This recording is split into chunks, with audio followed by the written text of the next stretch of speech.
पूरे north east की rail connectivity के लिए एक बहुत बड़ा दिन है। इससे इस पूरे क्षेत्र में आना जाना और तेज हो जाएगा। और साथियों 2024-25 के बजट में 10,000 करोड़ रुपए नॉर्थ ईस्ट के रेलवे के डेवलपमेंट के लिए।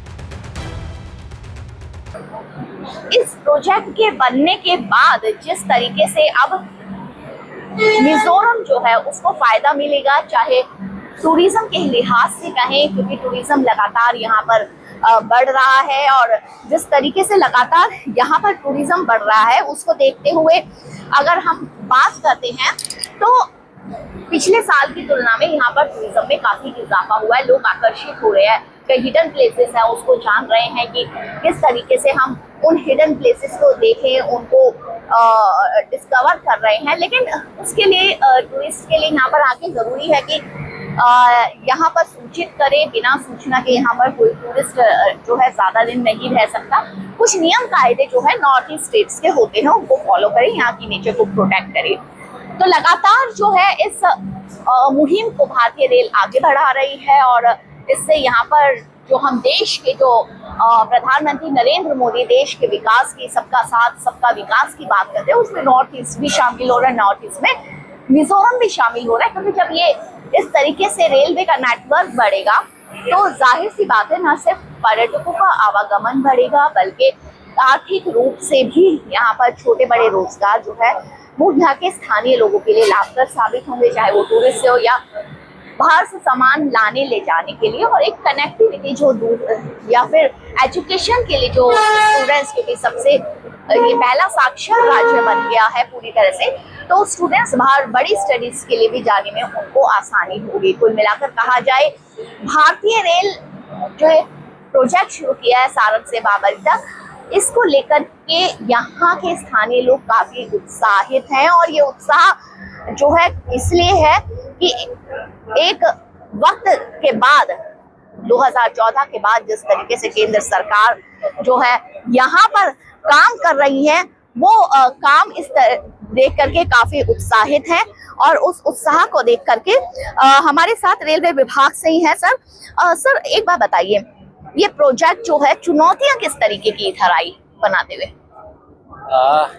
मैम ये प्रोजेक्ट जो है मेरे हिसाब से इंडियन रेलवे का सबसे डिफिकल्ट प्रोजेक्ट रहा है। इस प्रोजेक्ट के पूरे प्रोजेक्ट की अलाइनमेंट हमारी हिली एरिया में से जाती है और हिली एरिया होने की वजह से यहाँ पर हमारा टोटल 51.38 किलोमीटर जो प्रोजेक्ट की लेंथ है उसमें से 31% 15.8 किलोमीटर हमारा टनल लेंथ है, 23% जो कि 12 किलोमीटर बनता है वो हमारा ब्रिजेस है और अराउंड 44% जो है हमारा काफ़ी डीप कटिंग से बीच में जाता है। तो हमारे प्रोजेक्ट के 3 पार्ट हो गए, टनल, ब्रिजेस और deep cutting.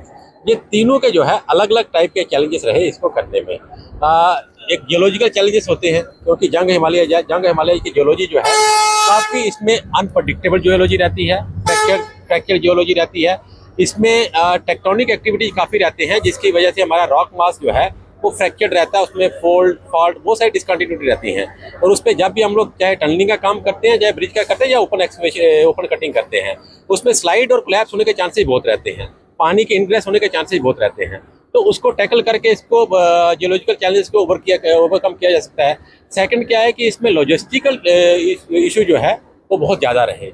Connectivity point of view से ये यहाँ पर जो वर्किंग सीजन है यहाँ का वो 4 से 5 महीने रहता है। बाकी हमारा जो है मार्च से लेके नवंबर तक पूरा बारिश हैवी बारिश उसमें रहता है। तो जो 4 से 5 महीने रहते हैं वही एक वर्किंग विंडो होती है हमारी। उसमें हमारा जो जितना भी मटेरियल आता है वो वाया गुवाहाटी आता है। गुवाहाटी से लेके हमारा प्रोजेक्ट तक जो हाईवे की कंडीशन बहुत अच्छी नहीं है, वहाँ पर जो है हमारी हाईवे में ट्रैफिक के फ्रीक्वेंट इंटरप्शंस रहते हैं। जहाँ तक हमारा जो रोड जो है गाड़ी 2 दिन में पहुंच जाना चाहिए, कभी कभी उसमें 15 से 20 दिन का टाइम भी लग जाता है। तो मटेरियल के ट्रांसपोर्टेशन में हमारे काफ़ी इश्यूज आ जाते हैं। दूसरा क्या है कि हमारा जो प्रोजेक्ट हाईवे से जो प्रोजेक्ट साइट्स के ऊपर पहुंचना, वो जो रोड बनाए हुए हैं कच्चे रोड हैं, काफ़ी स्टीप ग्रेडियंट्स हैं, काफ़ी शार्प कर्वेचर्स हैं, उसको नेगोशिएट करना, बड़ी गाड़ियाँ वहाँ पे नहीं पहुँच पाती हैं, बड़ी क्रेन्स वहाँ पे नहीं पहुँच पाती हैं, बड़े ट्रेलर नहीं पहुँच पाते हैं। तो हमें हाईवे पे मटेरियल को ट्रांसशिपमेंट करके छोटे ट्रेलर में लोड करके, छोटे ट्रेलर भी उसमें इतनी पावर नहीं है कि वहाँ उनको लेके जा पाएँ, चेन माउंटेड क्रेन से उनको पुल पुश करके जो उनको साइड तक पहुँचाना पड़ता है। यानी कि बहुत ही चुनौतीपूर्ण जो है ये प्रोजेक्ट, जितना फायदेमंद रहेगा उतना ही चुनौतीपूर्ण जो है वो ये है। लेकिन हम बात कर रहे थे जो कुतुब मीनार से भी ऊंचाई वाला ब्रिज जो है आपका 144 नंबर ब्रिज। हाँ, वो ब्रिज जो है उसकी हाइट जो है ब्रिज की 114 मीटर है हमारी। 114 मीटर नंबर 144 है। अगर हम उसकी पायर की हाइट करें तो पायर की हाइट 101 मीटर है। 13 मीटर का उसके नीचे एक एडिशनल स्ट्रक्चर बना हुआ है, जिससे हमारे ब्रिज की हाइट जो है 114 मीटर बन जाती है। वो ब्रिज हमारे लिए एक अपने आप में यूनिक ब्रिज है, एक आइकॉनिक ब्रिज है हमारे प्रोजेक्ट का, क्योंकि हमारे प्रोजेक्ट का वो टॉलेस्ट ब्रिज है और हमारे नॉर्थ ईस्ट में वो सेकंड टॉलेस्ट ब्रिज है। फर्स्ट कौन सा है? फर्स्ट जिरीबाम इम्फाल हमारा रेलवे प्रोजेक्ट चल रहा है, उसमें नोने ब्रिज है, उस पे वो हमारा रिसेंटली में लास्ट मंथ में वो ब्रिज कंप्लीट हुआ है। तो उसकी ऊंचाई किससे नापेंगे? इसकी तो कुतुब मीनार से नापेंगे। वो किससे ऊंचा होगा? वो कुतुब मीनार से डबल है। जैसे ये 41 मीटर ऊपर है, वो ऑलमोस्ट डबल है उसका। अच्छा, अब बात कर लेते हैं, यहाँ के लोग बहुत शांत, बहुत कल्चर और बहुत कूल है, तो क्या कितने एक्साइटेड है वो इस आपके प्रोजेक्ट को लेकर के कि उनका किस तरीके से बिजनेस आएगा, टूरिस्ट आएंगे? मैम, एक्साइटमेंट तो है ही है, क्योंकि ये हिस्टोरिकल प्रोजेक्ट है यहाँ के लिए, और यहाँ से कनेक्टिविटी जो है रेल नेटवर्क जुड़ने से कनेक्टिविटी बहुत आसान हो गया है।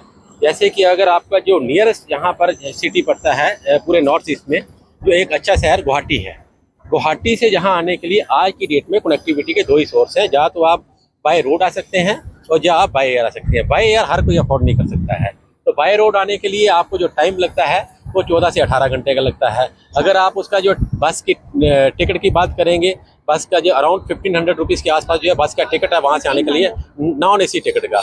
लेकिन उसको अगर आप रेलवे की जर्नी से कंपेयर करोगे, रेलवे की कमीशनिंग होने के बाद में यहाँ ट्रेन जो है 12 घंटे से कम टाइम में पहुँच जाएंगी। और टिकट जो स्लीपर जो होगा, जो कि हमारे बहुत खुशी होती है कि हमने जो काम किया जो सक्सेसफुल रहा, और उसका इतना ज़्यादा बेनिफिट जो है, हमें तो इस चीज़ की बहुत खुशी है कि we are going to become a part of the history, कि ये प्रोजेक्ट जो है हमारा आइजोल को कनेक्ट कर रहा है। आपकी खुशी में, आपकी मुस्कान से हम इसका पता लगा सकते हैं, और हम ये कह सकते हैं भारतीय रेल जिंदाबाद।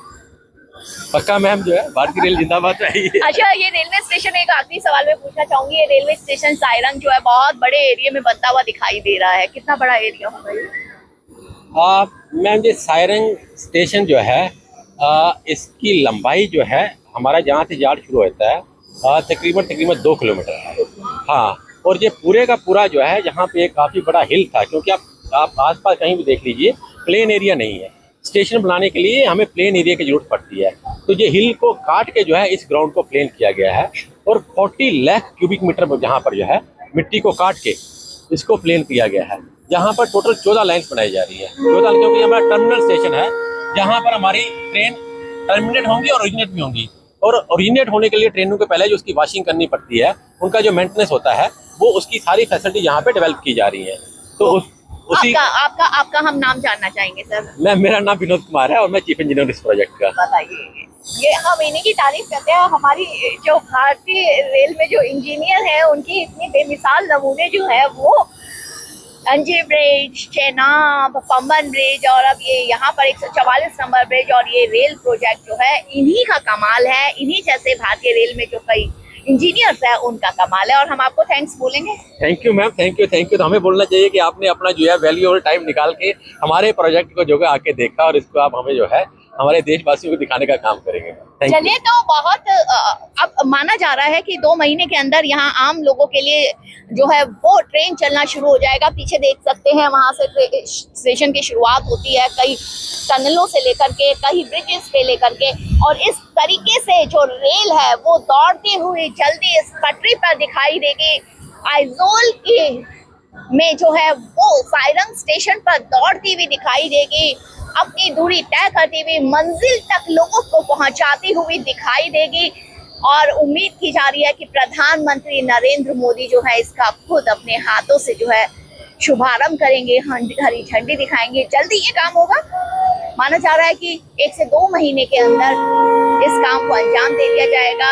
लोगों का, जो मिजोरम के लोग हैं, उनकी सेवा में जो है वो ये रेल सेवा जल्दी ही समर्पित की जाएगी। भारत एक्सप्रेस के लिए मिजोरम से मैं कैमरामैन मनु के साथ कोमल शर्मा।